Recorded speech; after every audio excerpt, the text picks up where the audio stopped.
কোরআনের সুন্দরতম অনুচ্ছেদগুলোর একটি রয়েছে সূরা জুমারে, যেখানে পাপীদের উদ্দেশ্যে বলা হয়েছে।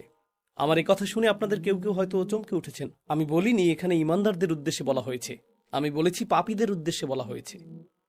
যারা ভুল কাজ করে, এলোমেলো কাজ করে, যারা সীমা লঙ্ঘন করে। এই অনুচ্ছেদে আল্লাহ পাপীদের বর্ণনা দিয়েছেন। প্রথমে এসেছে আল্লাহ বলছেন, قل يا عبادي الذين أسرفوا على أنفسهم তিনি তার রসুল সাল্লাল্লাহু আলাইহি সাল্লামকে বলেছেন, তিনি তাকে আদেশ করেছেন, বলুন আমার সেই বান্দাদেরকে যারা নিজেদের উপর অন্যায় করেছে। يا عبادي الذين أسرفوا على أنفسهم এখানে কুল শব্দটির ব্যবহারে একটি চমৎকার ব্যাপার রয়েছে। আল্লাহ সরাসরি বলতে পারতেন, يا عبادي الذين أسرفوا على أنفسهم হে আমার বান্দারা যারা সীমালঙ্ঘন করে অনেক দূরে চলে গেছো এবং ভুল কোনো কাজ করেছো, যার দ্বারা নিজের ক্ষতিই করেছো, তারা কেবল নিজেদেরই ক্ষতি করেছে। তিনি তাদের সাথে এভাবে কথা বলতে পারতেন, কিন্তু তিনি এই আয়াতটি শুরু করেছেন রসুল সাল্লাল্লাহু আলাইহি সাল্লামকে একটি আমর বা আদেশ দিয়ে। কুল يعني خاطبهم أنت يا نبي الله صلى الله عليه وسلم কেন? কারণ আল্লাহ রসুল সাল্লাল্লাহু আলাইহি সাল্লামের দায়িত্ব হলো পাপীদের স্মরণ করিয়ে দেয়া। সেই পাপীরা, এমনকি সেই পাপীদের উদ্দেশ্যেও আল্লাহ সরাসরি কথা বলছেন। আল্লাহ তাদের উদ্দেশ্যে সরাসরি কথা বলছেন। সুতরাং এখানে দুটি বিষয় ঘটছে। নবীজির কাজ হলো মানুষকে আল্লাহ ও তার দ্বীনের কথা স্মরণ করিয়ে দেওয়া এবং কিভাবে আল্লাহর কাছে ফিরে আসতে হয় তা জানানো, এবং আল্লাহ আমার ও আপনার কাছে কি চান তা জানানো। এটা করার বিভিন্ন উপায় রয়েছে। এটা করার সহজ একটি উপায় হতে পারে আপনাকে অপরাধ বোধে ভোগানো। তুমি এটা করেছো, তুমি সেটা করেছো, তুমি ওটা করেছো, তুমি জানো এই পাপের শাস্তি কি? জাহান্নাম। তুমি জানো এই পাপের শাস্তি এটা, তুমি জানো আল্লাহ তোমার সাথে কি করবেন, তুমি জানো বিচার দিবসে কি ঘটবে। এমন অনেক উপায়ে এটা করা যায়। আমি আগামী 20 মিনিট আপনাদেরকে এই খুতবা দিতে পারতাম এবং বারবার স্মরণ করিয়ে দিতে পারতাম যে সম্ভবত আপনাদের জান্নাতে যাওয়ার কোনো সম্ভাবনাই নেই। আমি তা করতে পারতাম, কিন্তু এই আয়াতে আমি নবীজি সাল্লাল্লাহু আলাইহি সাল্লাম এবং স্বয়ং আল্লাহর কাছ থেকে ভিন্ন কিছু শিখেছি। আল্লাহ তার রসুল সাল্লাল্লাহু আলাইহি সাল্লামকে আদেশ করেছেন এমন লোকদের সাথে কথা বলতে যারা নিজেদের নিয়ে লজ্জিত, কারণ তারা পাপে নিমজ্জিত এবং তারা মনে করে আমি এতটাই খারাপ, আল্লাহ আমার সাথে কথাই বলবেন না। আল্লাহ কেনই বা আমাকে সম্বোধন করবেন? আল্লাহ তাদের উদ্দেশ্যে কথা বলেন যাদের তিনি ভালোবাসেন, যারা তার অনুগত। আল্লাহ তাদের উদ্দেশ্যে কথা বলেন যারা তার আদেশ পালন করে। আল্লাহ তাদের উদ্দেশ্যে কথা বলেন যারা হালালের উপর থাকে এবং হারামের দিকে যায় না। কিন্তু এই আয়াতে আল্লাহ কথা বলছেন আল্লাযীনা আসরাফু আলা আনফুসিহিম। আর এর চেয়ে উল্লেখযোগ্য বিষয় হলো এই আয়াতটি মক্কায় অবতীর্ণ হয়েছিল। সুতরাং এটি শরীয়তের বিধান আসার পরে আসেনি। এটা রাসূল সাল্লাল্লাহু আলাইহি সাল্লাম মদিনায় হিজরতের পরে নাজিল হয়নি, যখন আমাদের উপর রোজা ফরজ হয়েছিল এবং খাদ্যাভ্যাসের নিয়মকানুনগুলো আরো বেশি করে ব্যাখ্যা করা হয়েছিল। তাই আমরা সাধারণত যেগুলোকে হালাল ও হারাম বলে মনে করি তার বেশিরভাগই তখন ছিল না।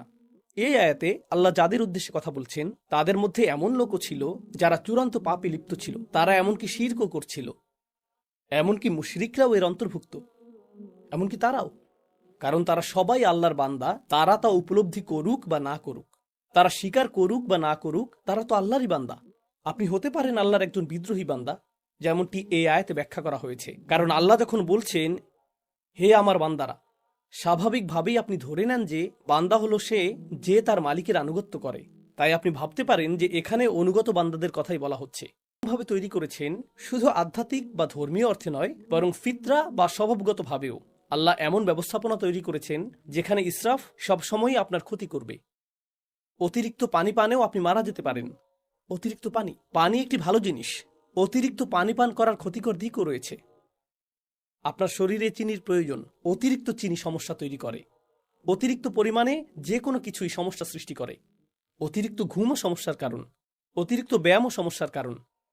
আল্লাহ যা কিছু তৈরি করেছেন সব কিছুকেই একটি সীমার মধ্যে থাকতে হয়। আর আপনি যদি সেই সীমা অতিক্রম করেন তখন কার ক্ষতি করেন? নিজেরই ক্ষতি করেন। সব কিছুতেই, জীবনের প্রতিটি ক্ষেত্রেই আপনি এবং আমি ইসরাফে লিপ্ত হতে পারি। কিন্তু কি ঘটে? মানুষ হিসেবে মাঝে মাঝে আমরা কিছু বিষয়ে ভালো করি বা অন্যান্য জিনিসের চেয়ে কিছু জিনিস বেশি উপভোগ করি। তাই যখন আমরা অন্য কিছুর চেয়ে একটি জিনিস বেশি উপভোগ করি, সেটার উপর আমরা মনোযোগ দিতে থাকি। আর যখন আপনি একটি জিনিসের উপর খুব বেশি মনোযোগ দেন, স্পষ্টতই অন্য কিছুকে উপেক্ষা করেন, তাই না? সুতরাং আপনি একটি বিষয় ইসরাফ করেন এবং অন্য বিষয়ে তাফরিত করেন, তাই না? إفراط একটি জিনিস, تفريط আরেকটি জিনিস, আপনি একদিকে খুব বেশি চলে যান, অন্য কিছু বাদ পড়ে। আমি আমার অফিস ভালোবাসি, তো আপনি অফিসে যান, আপনার 3টায় বের হওয়ার কথা, আপনি বলেন না আমি আরো 30 মিনিট থাকবো, বন্ধুর সাথে আড্ডা দিব, 4টা 5টা 6টা 7টা বেজে গেল, কারণ আপনি আপনার কাজ ভালোবাসেন। সেটা দারুণ। তবে এখন আপনার পরিবার ক্ষতিগ্রস্ত হচ্ছে, আপনি তাদেরকে কোনো সময় দিচ্ছেন না, আপনার বাবা মাকে ফোন করার সময় নেই, আপনার মসজিদে গিয়ে নামাজ পড়ার সময় নেই, আপনার আর কোরআন তেলাওয়াত করার সময় নেই, কারণ আপনি সমস্ত সময় ব্যবসাতে দিচ্ছেন, তাই না? অথবা কেউ বলল আমি শুধু আমার সন্তানদের যত্ন নিতে চাই, তাই সে তার সমস্ত সময় সন্তানদের জন্য ব্যয় করছে। এখন যেহেতু তার সবটুকু সময় সন্তানদের সাথে কাটাচ্ছে, জীবনসঙ্গীর জন্য তার কোনো সময় নেই, বাবা মায়ের জন্য তার কোনো সময় নেই, ইবাদতের জন্য তার কোনো সময় নেই, তার সময় নেই, আপনি ইসরাফ করে ফেললেন। এমনকি ভালো কাজেও আপনি ইসরাফ করতে পারেন। এটা শুধু খারাপ কাজেই নয়, ভালো কাজেও প্রযোজ্য। তারপর এমন কিছু জিনিস রয়েছে যা আল্লাহ একটি নির্দিষ্ট উপায়ে জায়েজ করেছেন। যেমন যদি আপনি সঠিক পদ্ধতিতে করেন তাহলে এটা জায়েজ। নারী এবং পুরুষ একসাথে থাকতে পারে যদি তারা সঠিক উপায়ে তা করে। নারী এবং পুরুষের একসাথে থাকার ভুল উপায় রয়েছে, আবার সঠিক উপায় রয়েছে। এখন আপনি যদি সেই সীমাটি অতিক্রম করেন তাহলেও আপনি ইসরাফ করছেন, আপনি এমন সীমা লঙ্ঘন করছেন যা লঙ্ঘন করা উচিত নয়। সুতরাং সীমা লঙ্ঘনের বিভিন্ন ধরন রয়েছে। কখনো কখনো মানুষ সীমা অতিক্রম করে এবং তারা তা বুঝতে পারে না, এটি আরেকটি বিষয়।